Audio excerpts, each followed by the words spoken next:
toute la nuit, disons que j'ai tremblé pour mes hommes. Je n'avais pas du tout envie de perdre un père de famille et endeuiller une famille. Et malheureusement, après sur les radios, nous avons appris qu'on en avait perdu 2 et qu'on a endeuillé 2 familles. Et ça, c'est terrible pour nous parce que en plus, c'était des gens qu'on connaissait. Et puis c'est très désagréable lorsqu'on va sauver des gens de laisser des pompiers sur place, quoi, voilà. La semaine dernière, je vous partageais le témoignage bouleversant de Jean-Pierre, un des survivants de la tempête Alex. Aujourd'hui, je vous plonge au cœur des recherches des victimes avec les sapeurs-pompiers. Cette vidéo est un rare témoignage des sauveteurs présents durant la tempête. Avant de commencer cette vidéo, je voulais témoigner mon respect, mon admiration le plus profond aux pilotes et mécaniciens de la sécurité civile. J'ai pu, durant le temps d'un café, discuter avec eux. Ils m'ont confié ce qu'ils ont vu, ce qu'ils ont fait. Et croyez-moi, le travail qu'ils ont accompli est juste incroyable. Ils ont volé pour évacuer des centaines d'habitants durant des journées entières. Ils ont pris tous les risques, dans des conditions effroyables, pour acheminer du matériel, des vivres et du personnel. J'aurais aimé faire une série de vidéos sur votre travail, pour tout raconter, mais je n'ai pas eu l'autorisation. Alors, je vous dédie cette vidéo, à vous et à tous les sapeurs-pompiers qui ont travaillé à vos côtés durant cette terrible épreuve. Vous avez, une fois de plus, répondu présent. Bravo et merci pour tout, du fond du cœur. Je suis content de vous avoir rencontré. C'était un réel honneur.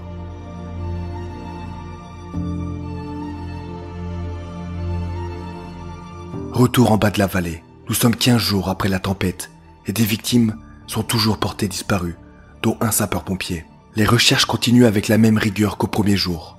Aujourd'hui, je suis avec le GMSP 06, le groupe montagne sapeurs-pompiers et 3 équipes Sino, du SDIS 34, du SDIS 13 et du SDMIS. N'oubliez pas de vous abonner à ma chaîne YouTube, si ce genre de vidéo vous plaît. Aussi, je vous demande de partager cette vidéo un maximum, pour que les gens puissent comprendre l'action des pompiers lors de la tempête Alex et des risques énormes qu'ils ont pris pour sauver la population. Je suis Vincent Firelife et bienvenue au cœur des recherches de la tempête Alex. Dans un premier temps, l'équipe du GMSP est descendue en rappel pour déblayer la paroi afin de faciliter la descente des équipes cynotechniques. Une fois sur la berge, les équipes pourront commencer les recherches de ce secteur. Ce matin, on a attaqué on devait reconnaître une zone d'embâcle qui est dans un drossage, on appelle ça un drossage, c'est-à-dire que l'eau elle tape par rapport à la configuration du rocher. Ça tape tout sur un rocher qui est dans un angle et du coup ça dépose beaucoup d'embâcle, tout ce qui est transporté, surtout au niveau du bois. C'est beaucoup par du bois parce qu'en passant ça arrache les arbres, ça déracine les arbres et après ça transporte et ça se fait. Donc là il y avait un soupçon qu'il pouvait y avoir des victimes là-dessous. Donc on a enlevé ce soupçon-là qui nous tenait à cœur avec les maîtres chiens parce que les chiens sont plus puissants que nous et ça nous évite de chercher des heures et d'enlever toutes ces embâcles. Donc on a la chance d'avoir tous ces chiens.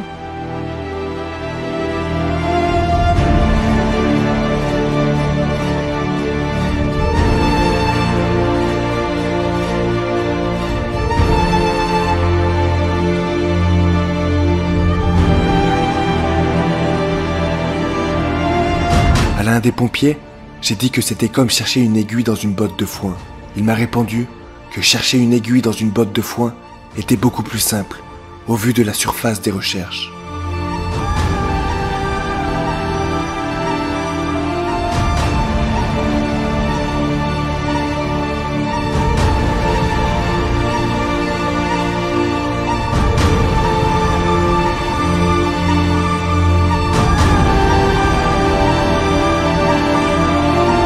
Ensuite, nous avons traversé pour faire une autre zone, un îlot qui est au milieu, qui s'est créé à la décrue et a apparu qu'on n'avait pas à un moment parce que l'eau était trop haute.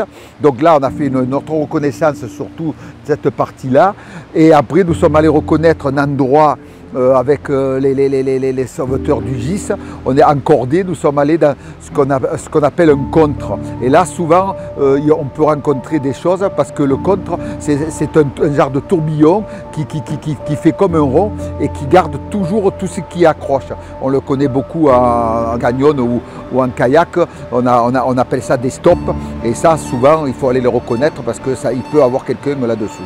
Donc on a fait principalement cette recherche-là. Dès que l'eau commence à être dans les décrues, automatiquement, qu'est-ce qui se passe? On est obligé de refaire les zones un peu plus larges. Voilà.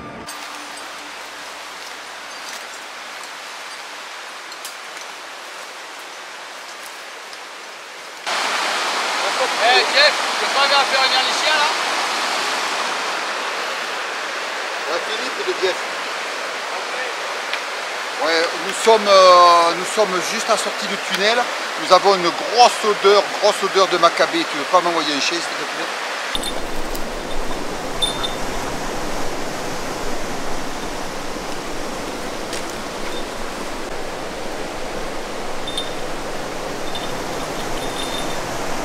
Ouais, Philippe, tu m'appelles? Ouais, si, mais il nous faudrait des pelles ou quelque chose là pour déblayer. Ouais, il faudrait... Jeff de Christophe. Tu t'occupes de ça, je dégage le terrain. Non, il y a des... Ouais, j'ai senti, ouais. Après, ça peut être un cochon ou Après, du poisson. Les cadavres, ils sentent, Après, le poisson, ça sent pas comme ça quand même. Hein. Ouais, mais entre la viande surtout le porc et l'humain, il y a beaucoup de... Sur les cadavres. Similitudes.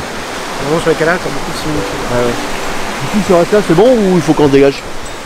Non, là c'est bon, ça ne pas, on va peut-être se reculer un peu. Capitaine Furina Jean-François, je suis chef de centre à Théoul-sur-Mer et je suis un des conseillers techniques GMPSP, c'est-à-dire groupe montagne sapeurs-pompiers. Je suis venu le premier jour lorsqu'on a été mis en alerte par le préfet, par le SDI 06. Nous avons fait plusieurs équipes par le capitaine Ovaro qui nous a placés un peu dans tout le département et nous on était le GIS Théoul. Jusqu'à un moment, aux environs de 16 h, ils nous ont décidé de nous bifurquer du côté de la vallée de la Roya, une des vallées qui a très souffert, et on était sur Breil-sur-Roya. Donc lorsque nous sommes arrivés, pour y arriver, ça a été catastrophique parce qu'on n'avait jamais vu une pluie aussi forte. On n'y voyait pas à 10 mètres. On conduisait avec la bande blanche sur l'autoroute et pour arriver en haut, ça a été déjà la galère. Et lorsque nous sommes arrivés là-haut, on avait rendez-vous avec notre équipe de secours de Menton qui était sur place. Et notre mission, c'était d'aller sauver 4 pompiers qui étaient bloqués au niveau du tunnel de Tende. Lorsqu'on s'est présenté, on a récupéré la deuxième équipe, on est parti, on a fait bifurcation du côté donc, de Tende. Et à ce moment-là, nous avons eu une vague de crue qui est arrivée, qui nous a emporté devant nous la route pour aller à Tende et on est resté coincé sur Breil-sur-Roya. Et à partir de là, ça a été une nuit d'enfer. L'eau elle est montée à plus de 12 mètres. On a subi, on a fait ce qu'on pouvait, on a fait à peu près une quarantaine de mises de sécurité et on a pris des gros risques, vraiment de très gros risques, franchement, de toutes les inondations qu'on a fait depuis plus de 30 ans. On va savoir que nous sommes une des équipes spécialisées au niveau du GIS de la première en France puisqu'on était l'école référentielle nationale du Secours Canyon. Et donc on a fait de Vaison-la-Romaine à Draguignan, en passant par le Gard, l'Hérault, l'Aude, les Pyrénées, toutes ces grosses inondations que nous avons fait. Il se passe la chose suivante, c'est que on n'avait jamais eu ce phénomène cévenol en haut des vallées. D'habitude c'est en bas des vallées. Et qu'est-ce qui se passe? C'est que lorsque ça arrive en bas des vallées, l'eau elle monte énormément. Mais elle se répand sur plusieurs plaines, plusieurs hectares et ça fait des hauteurs d'eau de 2-3 mètres. Et là, quand ça nous arrive toujours en pleine, on peut aller avec les moyens qui existent, scooter de mer, embarcation, tout ce qu'on peut avoir pour aller chercher les gens. Tandis que là, dans ces vallées qui étaient très étroites, l'eau elle n'a pas pu se répandre et du coup elle est montée en hauteur. Et ça a été très très dangereux, le courant, même à 50 cm de nous, il y avait des vagues de 1 mètre, 1 mètre 50, et si on avait le malheur de se jeter à l'eau, on partait avec. Donc ça a été pour moi en fin de carrière, que j'ai plus de 42 ans de métier. Je finirai par, j'espère que je verrai plus ça, et d'autre part, j'espère que de tout cœur que ça ne se reproduira plus de genre d'inondations qui sont très très dures aussi bien pour les sauveteurs que pour les gens.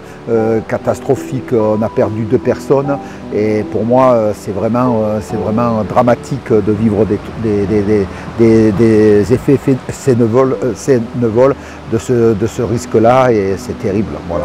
Oui, aussi grave, on peut dire que d'habitude c'est grave, c'est toujours grave une inondation, les gens ils perdent tout, on risque de perdre des sauveteurs, mais à ce niveau-là, de cet effet si violent, c'est la première fois, on n'a jamais vu ça.